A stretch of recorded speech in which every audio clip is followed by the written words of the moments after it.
గురు పూజోత్సవ శుభాకాంక్షలు.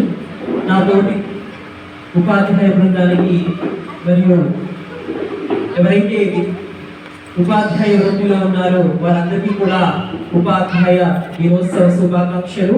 నేను ఈ స్థానంలోకి రావడానికి నాకు ఎంతో మంది గురువులు ఉన్నారు. వారందరినీ స్మరిస్తూ వారందరికీ ఈరోజు పాదాభివందనాలు చేసుకుంటున్నారు. ఇంకా ప్రతి ఒక్క వ్యక్తికి అరుదైన గౌరవం ఏంటంటే ఈ ఉపాధ్యాయ దినోత్సవం రోజు పిల్లల చేత సన్మానించబడడం. ఇది చాలా అరుదైన గౌరవంగా నేను భావిస్తున్నాను. ఇంకా మనము సెప్టెంబర్ 5వ తేదీన మాజీ రాష్ట్రపతి డాక్టర్ సర్వపల్లి రాధాకృష్ణన్ గారి యొక్క జన్మదినోత్సవాన్ని మనము ఉపాధ్యాయ దినోత్సవంగా జరుపుకుంటారు.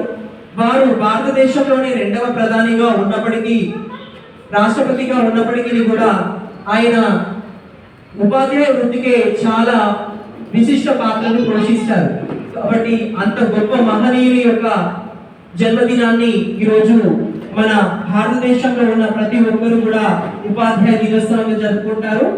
ఉపాధ్యాయుడు అంటే అజ్ఞానం అనే అంధకారం నుండి వెలుగునిచ్చేటువంటి వాడు అని చెప్పడం జరుగుతుంది. కాబట్టి ఎవరైతే ఉపాధ్యాయులు ఉంటారో వారు చెప్పిన విధంగా ప్రతి శిష్యుడు ఉన్నత అభ్యాసం చేస్తూ ముందుకు వెళ్ళాలని మనస్ఫూర్తిగా నా శిష్యులందరికీ కూడా శుభాకాంక్షలు చెప్తూ ధన్యవాదాలు.